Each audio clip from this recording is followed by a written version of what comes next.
Hello students, welcome to online student Seva YouTube channel. और आज के इस वीडियो में मैं आपको जो बीए बीकॉम बीएससी के सेकेंड ईयर के इंग्लिश के पेपर होने वाले हैं उसके सिलेबस को थोड़ा एक्सप्लेन करूंगा आपको, और साथ ही ग्रामर के बारे में थोड़ी थोड़ी ऊपर से जानकारी दूंगा ताकि जब आप ग्रामर पढ़ने जाएं तो आपको थोड़ी हेल्प हो। तो वीडियो को स्टार्ट करते हैं, ज़्यादा देर नहीं करेंगे। सबसे पहले आप देखिए यूनिट 1 में क्वेश्चन एंड आंसर्स आएंगे जो 15 नंबर के होंगे आपके। और इसमें जो इम्पोर्टेंट क्वेश्चन एंड आंसर है वो हमारे ऑनलाइन स्टूडेंट सेवा ऐप में जो प्ले स्टोर में फ्री में अवेलेबल है वहाँ पे आपको मिल जाएंगे, जो कि फ्री है टोटल। उसके लिए कुछ आपको पे नहीं करना है, बस आपको रजिस्ट्रेशन करना होगा और वहाँ पे आपको मिल जाएंगे। उसके बाद हम नीचे आते हैं। इसके बाद हम रीडिंग कम्प्रहेंशंस में देखेंगे एक अनसीन पैसेज आएगा जो 10 नंबर का होगा। अनसीन पैसेज का मीनिंग होता है आपको एक पैसेज दिया जाएगा और उस पैसेज में आपको कुछ जानकारी दी जाएगी, उसको आपको ध्यान से पढ़ना होगा। उसके बाद उस अनसीन पैसेज में ही आपको कुछ रिलेटेड क्वेश्चंस दिए जाएंगे और उसके आंसर आपको उसी पैसेज में से खोज के निकालना है। ये बहुत ही इजी होता है, एक दो पैसेज बस पढ़ लीजिएगा। अनसीन पैसेज कभी रिपीट नहीं होता, नया नया आता है हर बार, इसलिए इसको अनसीन पैसेज बोला जाता है। तो बस प्रैक्टिस कर लीजिए, उसमें से एक कैसे टाइटल बनाना है और ये सब क्या करना है उसको एक बार देख लीजिएगा। रिपीट पढ़ने की उसकी ज़रूरत नहीं है। वोकैबुलरी में आ जाते हैं। इसके बाद जो है रीडिंग कम्प्रहेंशंस में वोकैबुलरी आएगी, जो ज़्यादा ध्यान देना है, ये ग्रामर टाइप का ही होगा। इसमें देखो सबसे पहले आएगा same word pronunciation but different meaning and sentences. इसमें क्या होता है कि एक वर्ड जो होगा इंग्लिश का वो प्रोनाउंसिएट एक तरह से ही करेगा, मतलब उसे पढ़ेंगे तो सेम तरह से ही उसे पढ़ा जाएगा, लेकिन दोनों का मीनिंग अलग होगा और उसका सेंटेंस हमें अलग बनाना पड़ेगा। इसमें क्या है, इसमें कोई ट्रिक नहीं है, इसमें रिपीट आने के चांसेस भी कम होते हैं। इसमें हो सकता है नया सेंटेंस दे दे, तो आप जितना ज़्यादा प्रैक्टिस करोगे उतना अच्छा। एक बार एग्जांपल का बता देता हूँ, जैसे ये पेयर हो गया। I bought a new pair of shoes, मतलब मैंने शूज़ के नए पेयर खरीदे। He picked a pair of pears. अभी पेयर और पेयर्स दोनों सेम टाइप के हैं, पेयर पेयर्स, लेकिन पेयर्स का मतलब वो जो फल होता है नाशपाती उसको बोलते हैं। तो इसलिए ये दोनों का भले प्रोनाउंसिएशन लगभग सेम है लेकिन मीनिंग अलग होगा। नाइट का मतलब होता है, पुराने ज़माने के जो सोल्जर्स होते थे, जो लड़ाकू होते थे, उनको नाइट कहा जाता था। और हमें चेस में भी एक नाइट होता है, लेकिन जो क्या बोलते हैं, we'll play chess tonight. इसमें देखिए नाइट चेस में भी होता है, जो घोड़ा होता है उसे नाइट कहते हैं। और टू नाइट में ये जो टू नाइट का नाइट है ये भी दोनों सेम है, सेम तो लेकिन सेम प्रोनाउंसिएट करेगा, लेकिन मीनिंग दोनों का अलग अलग होगा। तो इसको प्रैक्टिस कर लीजिएगा। इसके बाद आते हैं noun forms of word. Noun जो वर्ब और नाउन, ये दोनों का ध्यान रखना है। इसमें वर्ब जो कहती है वो क्रिया होती है, कोई एक्शन कोई कार्य होता है। इसके बारे में थोड़ा नीचे में और डिटेल में समझेंगे। और नाउन जो होता है वो प्लेस पर्सन ये सबको डिनोट करता है। जैसे यहाँ पे रन और रनर, दोनों में से रनर नाउन होगा और वर्ब रन होगा। इसमें जो रन है वो एक क्रिया है, एक एक्शन है, लेकिन रनर जो है जो दौड़ रहा है वो नाउन है। तो ये इसको आपको जितना आप प्रैक्टिस करोगे उतना अच्छा होगा। इस प्रकार से समझ लो कि ये क्रिया होती है और ये संज्ञा होती है। तो डिसाइड और डिसीजन, इसमें डिसाइड में क्या है, डिसाइड एक वर्ब है, एक कार्य है, लेकिन डिसीजन किसने लिया, नाउन में। ठीक है, तो नाउन डिसीजन होगा। Noun and verb in sentence, इसमें देखो the cat sat on the mat लिखा है, इसमें जो कैट है वो नाउन है। और वर्ब में क्या लिखा है, she will cook dinner tonight, इसमें कुक क्या हो रहा है, काम हो रहा है, इसलिए वो वर्ब है। एंटोनिम्स यानी कि किसी भी चीज़ का अपोजिट होता है। अगर हॉट है तो उसका अपोजिट कोल्ड हो जाएगा, हैप्पी है तो उसका अपोजिट सैड हो जाएगा। ये भी कुछ भी आ सकता है, इसमें रिपीट नहीं होते हैं, कभी कभार हो जाते हैं, तो इसके लिए भी एंटोनिम्स और सिनोनिम्स। सिनोनिम्स मतलब पर्यायवाची शब्द, यानी कि कोई भी वर्ड है उससे रिलेटेड उसका दूसरा मीनिंग होना चाहिए। जैसे ब्यूटीफुल का हम किसी को ब्यूटीफुल भी बोल सकते हैं खूबसूरत के लिए, उसके लिए हम लोग गॉर्जियस भी बोल सकते हैं। इसलिए सिनोनिम्स और एंटोनिम्स में क्या होता है, सिनोनिम्स पर्यायवाची हो गया सेम, और एंटोनिम्स उसका अपोजिट हो गया। ठीक है, आगे चलते हैं। प्रीफिक्स एंड सफिक्स, ये आएगा प्रीफिक्स एंड सफिक्स, इसका वर्ड फॉर्मेशन में आएगा। वर्ड फॉर्मेशन मीन आपको कुछ प्रीफिक्स दे दिया जाएगा या आपको सफिक्स दे दिया जाएगा, या आपको आधा वर्ड दिया जाएगा उसमें आपको जोड़ के वो बनाना पड़ेगा। प्रीफिक्स जो वर्ड के पहले लगता है, सफिक्स जो वर्ड के बाद में लगता है। जैसे आप देख सकते हैं इसमें लिखा है हैप्पी, इसके आगे में अन लगा दिए प्रीफिक्स, अनहैप्पी, अनफेयर, अनसर्टेन, ये वर्ड्स बन गए इसमें। सफिक्स में क्या है, फुल, ब्यूटीफुल, हेल्पफुल, ग्रेटफुल, इसमें क्या हुआ, फुल लास्ट में लगे। इसको इस तरीके से आपको ध्यान से प्रैक्टिस करना है। मैच द कॉलम्स, अब मैच में तो कुछ है ही नहीं, आपको जो भी उससे रिलेटेड होता है उसको मैच करना होता है। ये तो हम बचपन से करते आ रहे हैं। तो चैप्टर से रिलेटेड दे देगा आपको, तो उससे रिलेटेड करना पड़ेगा आपको। ठीक है। तो जो क्वेश्चन एंड आंसर है इसमें ध्यान देना कि सबकी समरीज पढ़ लेना। समरीज इसलिए पढ़ लेना क्योंकि उससे रिलेटेड फिर कोई भी चीज़ें आती है ग्रामर में तो आपको उसके बारे में मालूम होगी, तो समरीज को सबके पढ़ लेना, भले आप क्वेश्चन आंसर को ना पढ़ो तो भी ठीक है। और इंपॉर्टेंट में दिया। उसके बाद हम लोग थर्ड में आ जाते हैं। थर्ड जो है हमारा वो हो जाएगा, हमारा थर्ड जो है रिपोर्ट राइटिंग आ जाएगा, जो कि 15 नंबर का आएगा। ये इंपॉर्टेंट है भाई, इसको थोड़ा ध्यान से पढ़ लेना, क्योंकि ग्रामर तो एक बार के लिए एक दो नंबर का है, आगे पीछे से बच्चे लोग पूछ भी लेते हैं, किसी को मालूम कुछ है, किसी को कुछ मालूम है, तो बन जाएगा काम। लेकिन रिपोर्ट राइटिंग वाली जैसी चीज़ें हैं उसको आपको ध्यान से पढ़ना बहुत ज़रूरी है, क्योंकि इसमें थ्योरी है, थोड़ा सा भी समझ जाओगे, समझ के बनाओगे तो फिर इसमें नंबर मिलना तय है। तो इस जो स्कोर मेकिंग है, आपका पासिंग नंबर का पहले जुगाड़ करना है, उसके बाद ही जो है ऐसे चीज़ों पर ध्यान देना है। तो देखो रिपोर्ट राइटिंग में जो इम्पोर्टेंट रिपोर्ट राइटिंग है वो ऐप में अपडेट कर दी गई हैं, जो एग्ज़ाम में पूछी जा सकती है, लेकिन फिर भी मैं यहाँ आपको थोड़ा ऊपर से जो है इसके बारे में जो है जानकारी देते रहूँगा। तो देखो सबसे पहले क्या रिपोर्ट राइटिंग बोले, report on price distribution in college. अब इसके बारे में क्या है, रिपोर्ट राइटिंग में आपको जैसा पढ़ते हो वैसा रट्टा मार के लिखने की जरूरत नहीं। रट्टा मारते रहोगे तो पूरा भूल जाओगे, फिर कहीं भूलोगे तो लिख भी नहीं पाओगे। थोड़ा समझ लो, उसके ऊपर बना के भी लिख सकते हैं। एकदम ज़्यादा भी नहीं लिखना है, इसमें 15 नंबर का है तो भी ऐसा नहीं है ऐसे टाइप का 4 5 6 पन्ना लिख रहे हो, नहीं।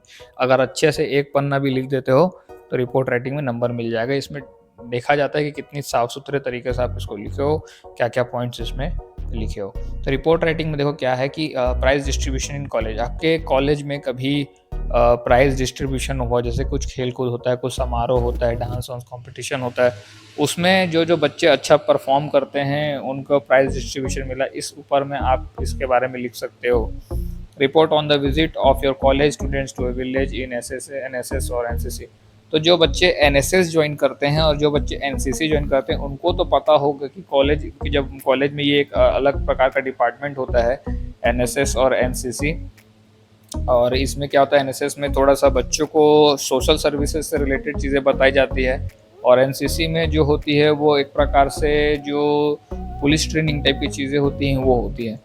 तो एनसीसी में फिटनेस वगैरह पे भी ज़्यादा ध्यान दिया जाता है, और एनएसएस में सोशल सर्विसेज वगैरह पे, सोसाइटी से रिलेटेड चीज़ों पे ज़्यादा ध्यान दिया जाता है। दोनों ही बहुत अच्छे डिपार्टमेंट होते हैं। अधिकतर जो बच्चे इन सब चीज़ों में जाने के इंटरेस्टेड होते हैं उनको इन सारी चीज़ों में भाग लेना चाहिए। लेकिन अब इसमें क्या रिपोर्ट राइटिंग करना है, जो बच्चे एनएसएस एनसीसी वाले उनको तो मालूम होगा, लेकिन क्या होता है कि कभी कभी इन बच्चों को कुछ कॉलेज में लेके, कुछ कॉलेज के बच्चों को कुछ विलेजेस में लेके जाया जाता है, कुछ गाँव में लेके जाया जाता है, ताकि वहाँ वो गाँव के जो लोग होते हैं, जो ज़्यादा जानकार नहीं होते हैं, उनको जाके वो क्या करते हैं, बहुत सारी चीज़ों को सिखाते हैं, बताते हैं। जैसे एनएसएस वाले उनको बताएंगे कि आप किस तरीके से अपने तालाब का पानी साफ़ सुथरा रख सकते हो, किस तरीके से आप पॉल्यूशन को होने से बचा सकते हो, किस तरीके से आप अपने एटमॉस्फेयर को साफ़ सुथरा रख सकते हो, या कोई सोशल चीज़ें हैं उससे रिलेटेड वो लोग उनको जानकारी देते हैं, अवेयर करते हैं उनको, डोमेस्टिक वायलेंस से रिलेटेड और डाउरी प्रोहिबिशन से रिलेटेड वो अवेयर करते हैं, तो उसके बारे में लिख सकते हो। और एनसीसी में क्या है कि वो आपको उनके गांव में जाके उनके राइट्स के बारे में बताएंगे, उनको फिटनेस के बारे में बताएंगे। ऐसे इस तरीके से चीज़ें आप जो है लिख सकते हो। तो आप एनएसएस के ऊपर भी लिख सकते हो और एनसीसी के ऊपर भी लिख सकते हो, चॉइस इसमें दिया हुआ है। इसके बाद आते हैं मिसयूज़ ऑफ मोबाइल में आ जाते हैं। मिसयूज़ ऑफ मोबाइल में क्या है, अगर आ गया तो कि मोबाइल को यूज़ करने के दुष्प्रभाव। आपको तो सबको पता ही है कि मोबाइल के क्या क्या मिसयूज़ हैं। आपको उससे यूज़ करता आपका फोकस स्पैन कम हो गया है, टाइम बहुत ज़्यादा वेस्ट होता है, गेम खेलने में बच्चे टाइम वेस्ट करते हैं, स्टडी में दिक्कत आती है, ठीक है। सोशल जो इन्वायरमेंट था वो ख़त्म होते जा रहा है, लोग मोबाइल में ही भिड़े रहते हैं, आप फिटनेस फ्रीक नहीं हो पाते हो, बाहर कुछ स्पोर्ट्स नहीं खेल पाते हो, दिन भर मोबाइल में बैठे रहते हो। तो ये सारी चीज़ों को आप लिख के रिपोर्ट राइटिंग यहाँ पे कर सकते हो। Report on environment pollution. अब देखो एयर पॉल्यूशन और इन्वायरमेंट पॉल्यूशन, ये जो दोनों हैं ये दोनों एक साथ भी कवर कर सकते हो। इन्वायरमेंट पॉल्यूशन, पर्यावरण पॉल्यूशन के किसी भी टॉपिक पे आप लिख सकते हो। इन्वायरमेंट पॉल्यूशन में आप क्या कर सकते हो, थोड़ा एयर पॉल्यूशन का लिख दिए, थोड़ा वाटर पॉल्यूशन का लिख दिए, थोड़ा सा साउंड पॉल्यूशन का लिख दिए, ऐसे करके अच्छे से एक्सपैंड हो जाएगा। तो ये बहुत ईजी है, थोड़ा पढ़ लिए तो बन जाएगा। लेकिन एयर पॉल्यूशन में सिर्फ एयर पॉल्यूशन के बारे में लिखना पड़ेगा, कैसे कैसे होता है, प्लांट्स की चिमनी कैसे होता है, गाड़ियों के धुओं की वजह से होता है, गांव में जो गांव के जो निवासी होते हैं वो जो चीज़ें जलाते हैं, लकड़ी जलाते हैं और कोयला जलाते हैं खाना वाना बनाने के लिए, उससे होता है। इस प्रकार से एयर पोल्यूशन पे लिख सकते हो। Annual day celebration of your college, जो भी कॉलेज में एनुअल फंक्शन होता है उसके ऊपर लिख सकते हो कि हमारे कॉलेज में इस तारीख को एनुअल फंक्शन हुआ था, ये कॉलेज था, इसमें ये टीचर्स आए थे और समारोह में ये चीफ गेस्ट आए थे, उन्होंने ये कहा, बच्चों ने ये परफॉर्मेंस दी, इस प्रकार से लिख सकते हो। कंप्यूटर एजुकेशन, ये बहुत अच्छा टॉपिक है। कंप्यूटर एजुकेशन अब क्या है, बहुत ज़्यादा इंपॉर्टेंट होते जा रहा है, बच्चों को जानकारी होनी चाहिए, उसके ऊपर लिख सकते हो। किस तरीके से जो जॉब्स हैं वो टेक्निकल होते जा रही हैं, कैसे कंपनी में टेक्निकल एम्प्लॉयज़ की ज़्यादा वैल्यू होते जा रही है, इस प्रकार से कंप्यूटर एजुकेशन बहुत इंपॉर्टेंट है। क्या क्या बेसिक इंपॉर्टेंट होनी चाहिए, इस चीज़ के बारे में आप कंप्यूटर एजुकेशन में लिख सकते हो। Cleanliness campaign in your college, इसके बारे में भी लिख सकते हो कि साफ़ सफाई अभियान जो है कॉलेज में किया गया। कॉलेज में बहुत सारी चीज़ों को सफाई की गई, बहुत सारी जगह खाली पड़ी थी, वहाँ उस जगह को साफ़ किया गया और बहुत सारे नए नए डस्टबिन या डस्ट डालने की जगह बनाई गई। इस प्रकार से बहुत सारा लिख सकते हो। आपके इमेजिनेशन और आपके जो है क्रिएटिविटी पे दिमाग लगा के आपको ये रिपोर्ट राइटिंग करनी है। Vaccination camp in your society, ये कोरोना के टाइम में आया था, मुझे नहीं लगता ये एग्ज़ाम में अब आएगा, तो ये vaccination camp in your society में थोड़ा सा बता देता हूँ। इसमें ऐसा लिख सकते हो कि वैक्सीनेशन कैंप लगाई गई थी गवर्नमेंट के तरफ से और बहुत सारे लोग सुबह से लाइन में लगे हुए थे और बहुत से लोग डर भी रहे थे। फिर उनका वैक्सीनेशन हुआ, फिर उनको वैक्सीनेशन के बाद थोड़ी जानकारी भी दी गई क्या क्या वो है फ़ायदा है इससे। उसके बाद फिर उनको बताया गया कि और लोग को आप अवेयर कीजिए, फिर उनको बोला गया कि आप अगले बार भी सेकंड डोज भी लगवाना है। इस प्रकार से बहुत कुछ लिखा जा सकता है। कैशलेस ट्रांजेक्शन अवेयरनेस, ये यूपीआई वाला है कि आप किस तरीके से कैश ट्रांजैक्शन ना करके आप यूपीआई का उपयोग करें और मोबाइल से ट्रांजैक्शन वगैरह करें, और इस प्रकार में किस तरीके से लोगों को अवेयर किया गया और इससे क्या क्या बेनिफिट्स हैं, किस किस तरीके के बेनिफिट्स हैं। आपको बहुत सारे कैश कैरी करने की ज़रूरत नहीं है, आपके पैसे नहीं घूमते हैं, आपके पास कहाँ कहाँ आपने पेमेंट किया है उसकी ट्रांजैक्शन की रिपोर्ट होती है ना, ये प्रकार से लिख सकते हो। रोड एक्सीडेंट, इसमें आप लिख सकते हो कि आपके कभी किसी आपने कहीं जा रहे थे और आपने एक रोड एक्सीडेंट होते हुए देख लिया और उसमें कोई भी इमेजिनरी सिनेरियो बना लो कि बाइक वाले को ट्रक ने मार दिया और उसके बाद ये सारी घटनाएं हुई, लोग आ गए, लोगों ने आक्रोश दिखाया, उसके बाद फिर उसको हॉस्पिटल लेके जाया गया। उसके बाद फिर आप इसमें मोरालिटी डाल दो कि लोगों को गाड़ी सही तरीके से चलाना चाहिए, ट्रैफिक नियम का उल्लंघन नहीं करना। इस प्रकार से सिनेरियो डाल के आप इसमें लिख सकते हो। रैगिंग इन एजुकेशनल इंस्टीट्यूट, इसमें आ जाते हैं तो इस जो कॉलेज में रैगिंग वगैरह होती है उसके ऊपर में आप इसमें लिख सकते हो कि कैसे रैगिंग कॉलेज में होती है तो बच्चों को क्या क्या परेशानी होती है और किस तरीके से बच्चे डिप्रेशन में चले जाते हैं, कॉलेज आने से डरते हैं और किस तरीके से जो है इसका जो है निवारण निकालना चाहिए और क्या होना चाहिए, सब चीज़ों के ऊपर लिख सकते हो। Your first day in college, इसमें आप अपने ही एक्सपीरियंस को लिख सकते हो। आप फर्स्ट डे जब कॉलेज गए थे तो क्या क्या हुआ था, किस प्रकार से चीज़ें हुई थी, क्या आपको एक्सपीरियंस रहा, किस तरीके से आप टीचर्स के साथ इंटरेक्ट हुए, आपने कैसे दोस्त बनाए, इन सारी चीज़ों के बारे में लिख सकते हो।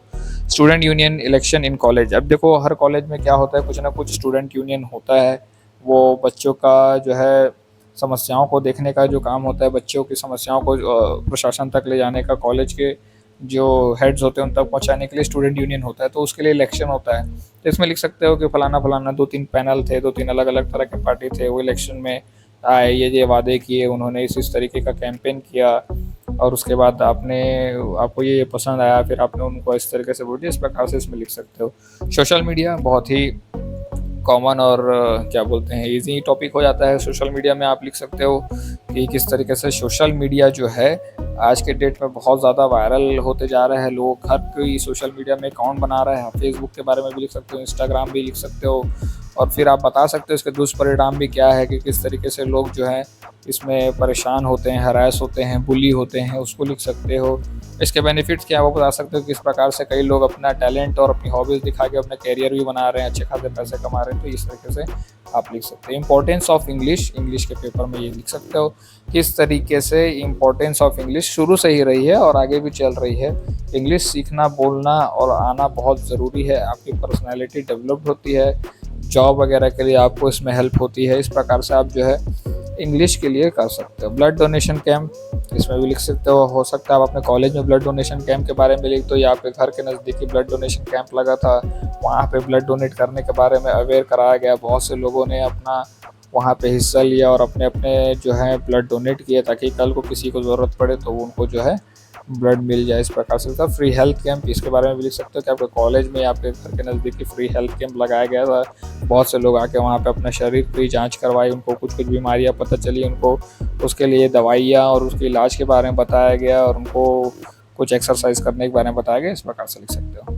अब इसी प्रकार से यूनिट 4 में भी आ जाते हैं एक्सपेंशन ऑफ एन आइडिया। ये पूरी तरीके से आपके थ्योरी जैसी ही चीज़ें हैं, बट इसमें आपको जब तक टाइटल समझ नहीं आएगा तब तक आप इसको नहीं लिख सकते। क्या ऊपर में तो टाइटल इजी था, नीचे में टाइटल इजी नहीं है। इसको जब तक समझोगे नहीं, थोड़ा ट्रिकी है, तब तक इसके बारे में नहीं लिख सकते। इसीलिए इसको बोला गया expansion of an idea. 15 number का आएगा भाई, अच्छे से लिख दोगे 7-8 नंबर कहीं नहीं जाएगा।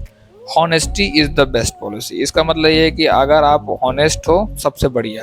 इसमें अपने को अब ये नहीं लिखना है honesty is the best policy के बारे में लिखना, हमको कुछ भी इस प्रकार की चीज़ें लिखना है इसमें कि हॉनेस्ट होना चाहिए, सोसाइटी के लिए बहुत अच्छा होता है, आदमी के लिए बहुत अच्छा होता है। हॉनेस्ट रहेगा तो ईमानदारी से काम करेगा, ईमानदार लोगों को पसंद किया जाता है, सोसाइटी में भी पसंद किया जाता है, और इस प्रकार से वो सक्सेस पा सकता है। इस प्रकार की चीज़ें इसमें लिखनी है। जैसे slow and steady win the race, इसमें क्या है, पॉजिटिविटी के बारे में बताना है कि अगर आप कोई काम कर रहे हो, शुरू में आपको हो सकता है उसका जो है रिज़ल्ट ना मिले जो आप चाहते हो, लेकिन आपको उसमें लगे रहना है। धीरे धीरे आप जब तक करते जाओगे, धीरे धीरे जो है उसमें आपको रिज़ल्ट देखने को मिलेगा, तो आपको लगातार उसमें चलते रहना है। ये एक्चुअल में ये जो कछुआ खरगोश वाली रेस वाली जो कहानी ना, उसके लिए आता है।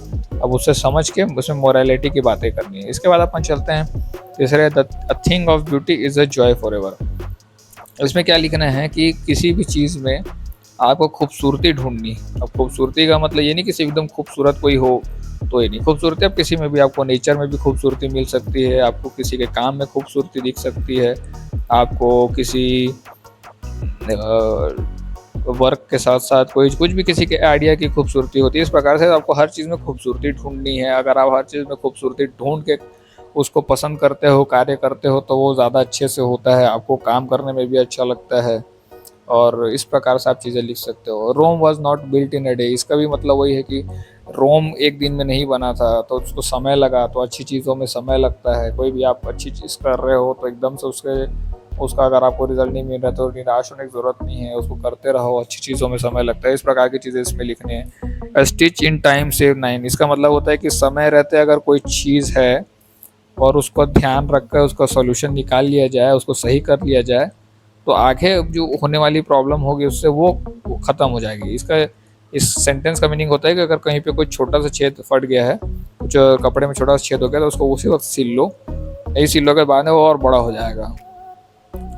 तो ये है, तो मतलब एक टाका जहाँ पे लग सकता है उसको वहीं पे उसी वक्त लगा दो, ताकि बाद में 9 टाके ना लगाने पड़े। As you sow so you reap, इसका मतलब ये होता है कि अगर आप जो बोगे वो काटोगे। जो आज आप गलत कर रहे हो तो कल आपके साथ भी गलत होगा। इस प्रकार की चीज़ें इसमें लिखनी है। All glitter is not gold, यानी कि जो हर चमकती चीज़ सोना नहीं होता वाले बात है इसमें, कि अगर आज के डेट में आपको ऐसा लगे कि आप नेटवर्क मार्केटिंग में जुड़ जा रहे हो और कल के डेट में आपको BMW मिल जाएगी, इस प्रकार की चीज़ अगर आप सोच रहे हो, तो अभी तो आपको BMW दिखा के जोड़ रहे हैं, लेकिन बाद में वही होगा जो हर किसी के साथ में हो रहा है। तो इस प्रकार की चीज़ें इसमें लिख सकते हो। यूनियन इज स्ट्रेंथ, एकता में ही ताकत है। इस प्रकार की चीज़ें में आप ये लिख सकते हो कि कोई भी चीज़ का अगर आप अपनी मांग रख रहे हो कहीं पे, या आप कुछ चाह रहे हो, तो आपको वहाँ पे बहुत सारे लोगों के साथ एक साथ जाना होगा।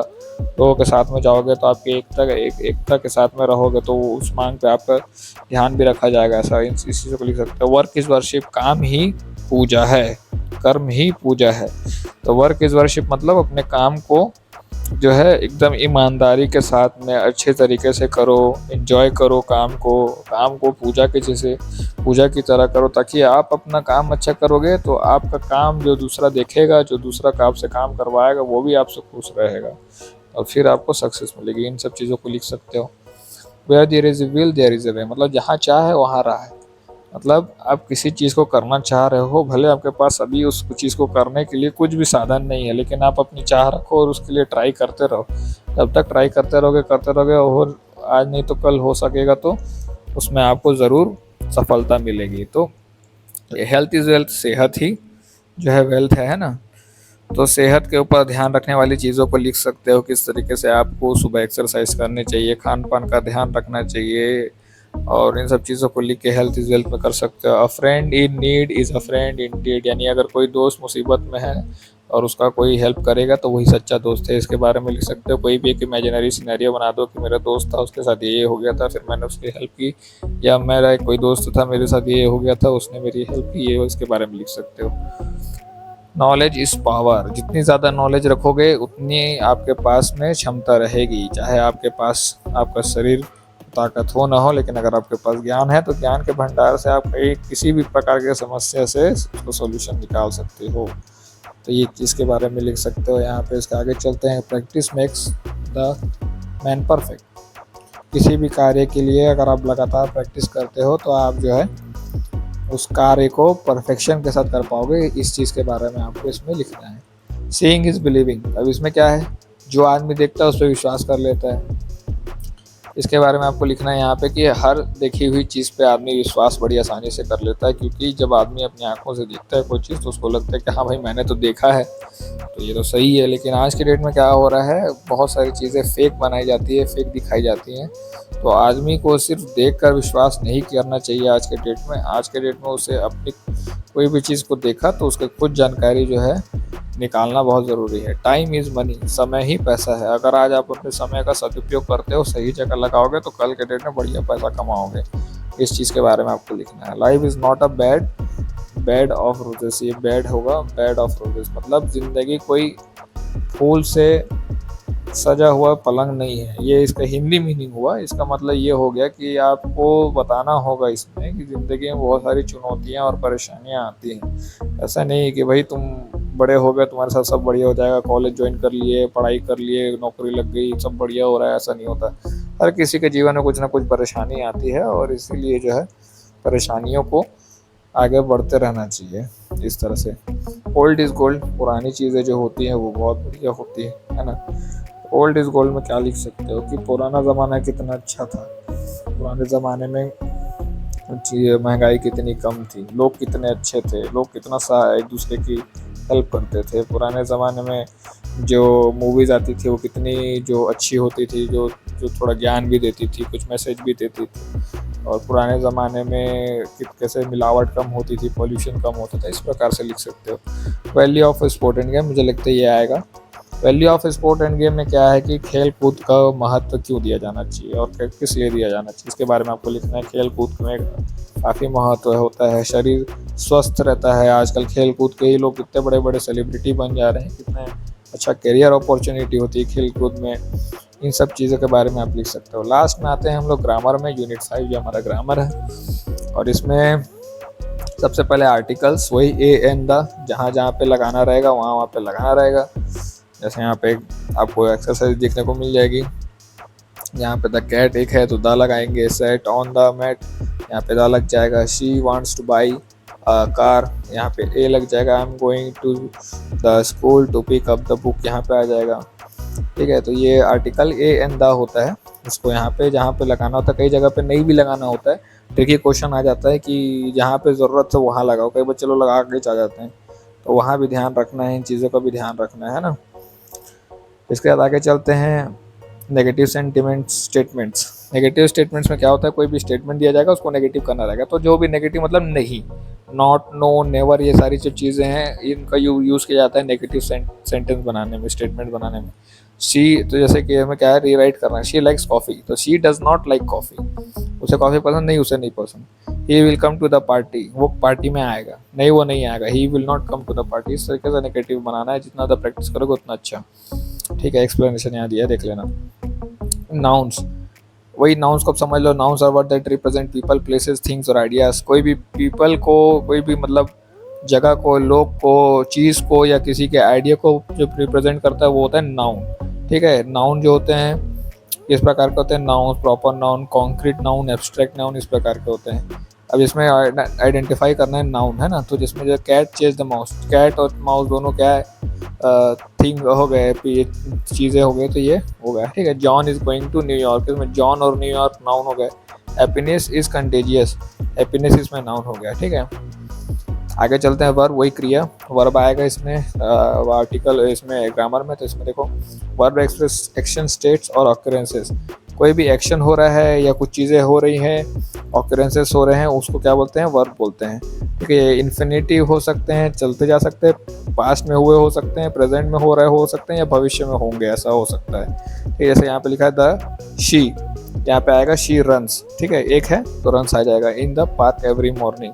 दे बहुत सारे हैं, ईट, ईट की जगह एट हो जाएगा, ईट्स नहीं होगा, ईट पिज़्ज़ा। ठीक है, इसके बाद यहाँ पे लास्ट में क्या है, I study for my exam tomorrow. यहाँ पे विल लग जाएगा क्योंकि टुमारो की बात कर रहे हैं, फ्यूचर करना है, विल लग जाएगा, will study for my exam tomorrow. ये आ गया, एक्सप्लेनेशन यहाँ पे पढ़ लेना। सेल्फ फॉर्म और पॉजेसिव फॉर्म, इसमें क्या होता है, सेल्फ फॉर्म में किसी भी चीज़ के बारे में आप सेल्फली बताते हो, और पॉजेसिव में क्या है, उसकी ऑनरशिप और रिलेशनशिप को बताते हो। जैसे यहाँ पे शी हर्ट वाइल प्लेइंग। ठीक है, तो इसमें शी हर्ट हर सेल्फ आएगा। हर सेल्फ क्यों आएगा, क्योंकि ये सेल्फ फॉर्म है, उसने खुद को चोट पहुंचा ली, इसलिए हर सेल्फ। उसका this book belongs to me, यहाँ पे मी आएगा, माई नहीं आएगा। ठीक है, क्योंकि आप जो है इसमें पॉजिटिवनेस दिखा रहे हो। उसके बाद यहाँ पे इसको मीनिंग है, इसको पढ़ लेना। टेंस, टेंस बहुत इंपॉर्टेंट रहता है, पर टेंस को इस एक वीडियो में समझाना बहुत मुश्किल है। टेंस में बेसिकली क्या होता है, टाइमिंग पता चलती है किसी भी चीज़ की, सेंटेंस की, पास्ट में है, प्रेजेंट में या फ्यूचर में है। और ये बहुत सारे तरीके के होते हैं, सिंपल होते हैं, कंटिन्यूस होते हैं, परफेक्ट होते हैं, परफेक्ट कंटिन्यूस फॉर्म होते हैं। 1 के 4 और 4 4 4, तो ये हो गए पूरे 4 4 4, ऐसा हो गया, 12 हो गया इस प्रकार से। तो इसमें क्या होता है ना, बहुत सारे सेंटेंस मिल जाएगा और उसको जो है बताना पड़ेगा या कन्वर्ट करना पड़ेगा कि इसको जो है कंटिन्यू करो या कन्वर्ट करो सेंटेंस में। तो यहाँ पे जैसे एक दिया गया, she is writing a letter, इसको प्रेजेंट कंटिन्यूस में करना है। तो ये तो कंटिन्यू में करना नहीं, ये तो बता रहा है कि she is writing a letter, ये जो है उसने वो लेटर लिख रही है, तो प्रेजेंट में है, लिख रही है क्योंकि वर्तमान में लिख रही है, और लिख ही रही है, अभी भी लिख ही रही है, तो वो कंटिन्यूस हो गया। ठीक है, तो इसी प्रकार से टेंस को देख लेना। एक्टिव एंड पैसिव वॉइस में क्या होता है आपको बताना, the subject performs the action. इसमें क्या होता है, सब्जेक्ट एक्शन, एक्टिव में क्या होता है, जो सब्जेक्ट होता है वो एक्शन कर रहा होता है, और पैसिव में क्या होता है, सब्जेक्ट रिसीव द एक्शन, उसको वो सब्जेक्ट जो होता है वो एक्शन रिसीव कर रहा होता है। जैसे यहाँ पे देखो, the cat chase the mouse, इसमें क्या है, कैट जो है वो माउस को चेस कर रही है। ठीक है, कैट क्या कर रही है, परफॉर्म कर रही है एक्शन, जो चेस कर रही है। पैसिव में क्या होगा, the mouse was chased by cat. अब इसमें इसको अगर पैसिव में करें तो माउस क्या हो गया, सब्जेक्ट हो गया हमारा।